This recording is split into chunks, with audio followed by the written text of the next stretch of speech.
what he does. Are you sure? Satan whispers. Are you sure God can be trusted? Are you maybe being held back from good stuff? Was it really God that spoke to you? I mean, look around you, he says to Jesus. Look around you. Stones and dirt. Are you sure it's God that has been leading you? Why would a son of God, the Son of God, be in these desolate, dire circumstances if he were really the Son of God? This isn't just an issue for Jesus. Jesus came as our forerunner in order to show us how to deal with the strategies that Satan has against us. See, because you're a child of God. I mean, the Apostle John says, 1 John 3:1, see what great love God has lavished on us, that we should be called the children of God. And that is what we are. It's like God has given us His adoption. We're His children. Jesus came, He's our brother. See what great love God has lavished on you, that you are His children.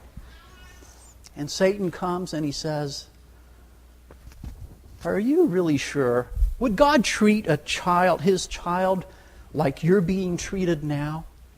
Would God let if you were God's child, would He let you go through the kind of difficulties you're going through now? Would God let you be tempted the way you're being tempted now if you were really His child?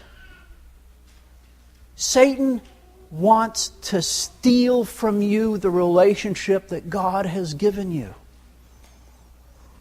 Are you sure?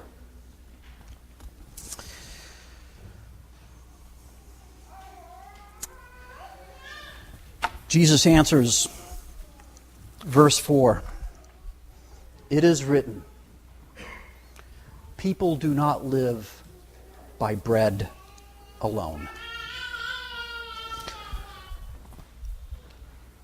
Satan's main philosophy, his way of thinking, the way he wants you and me to think, is look out for number one. Whatever it takes for number one, that's for you. Do what it takes for you. Look out for number one. And Jesus says, no. Man does not live by bread, physical substance, alone. We're part of God's kingdom. God has much bigger plans. We're part of that kingdom. Don't look out just for number one. Jesus teaches, but seek His kingdom, and all these things will be given to you as well. Seek first to make sure that you're pursuing God's kingdom. Put your trust in Him. You do not need to leave a relationship with God in order to be taken care of. Well, first attempt didn't work on Jesus. Lucifer came and questioned His sonship. Are you sure? And Jesus says, trust God. Man does not live on bread alone. God has other plans. When you and I go through difficulties, trust God. So then the devil, verse 5, the devil led him up to a high place and showed him in an instant all the kingdoms of the world. And he said to him, I will give you all their authority and splendor. It has been given to me, and I can give it to anyone I want. If you worship me, it will all be yours. This is a strategy of compromising to advance. The ends justify the means.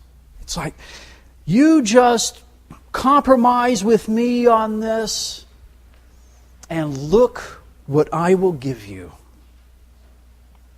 Satan is a usurper. He claims a title that does not belong to him. And then he offers it to those he wants to and says, look, I'll make you this. But it's not his to give. He does this all the time whenever we're tempted to break one of God's commands. Satan is saying, look, I will bless you if you do this. You steal, and I will bless you with the results, and you can have it now. You can have this blessing now. How are we blessed? By following God. It might be difficult. It might be hard. Seek first His kingdom. God will take care of the other things. You are blessed if you are a child of God.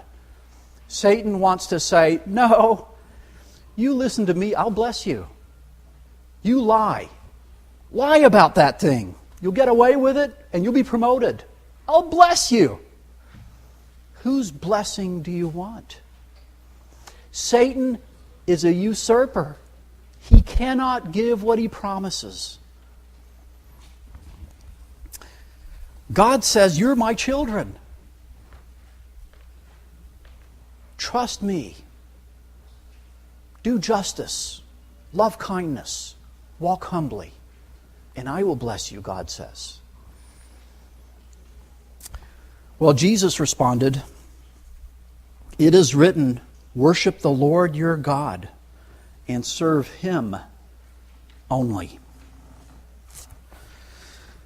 Susan Scott wrote in a book called Fierce Leadership about sucking up to people. Looking at people, it's like, oh, that person can advance me, can advance my career. I want to make sure I'm on their good side. And so she says, don't suck up to anyone ever, or you will turn into a lickspittle and your soul will refuse to accompany you into the building. Don't sell out your dignity. She goes on, just keep describing reality from your perspective without laying blame, and you'll be fine.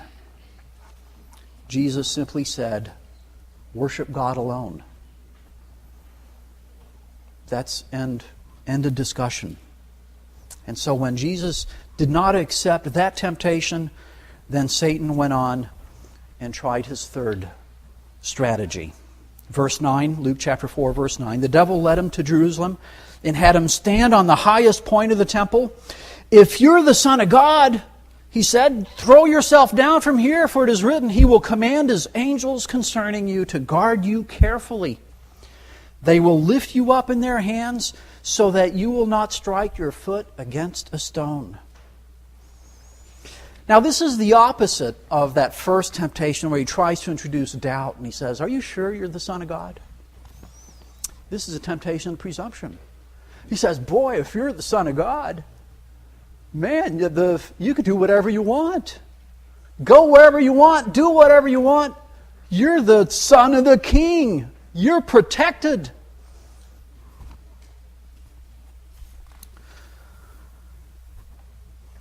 It goes back to his primary philosophy. Look out for number one. It's me. It's all about me, he says. Are you God's son? Do what you want. Make God tailor to your needs. You're a child of the King. It's about you. That's not right. Jesus answered, verse 12, it is said, do not put the Lord your God to the test.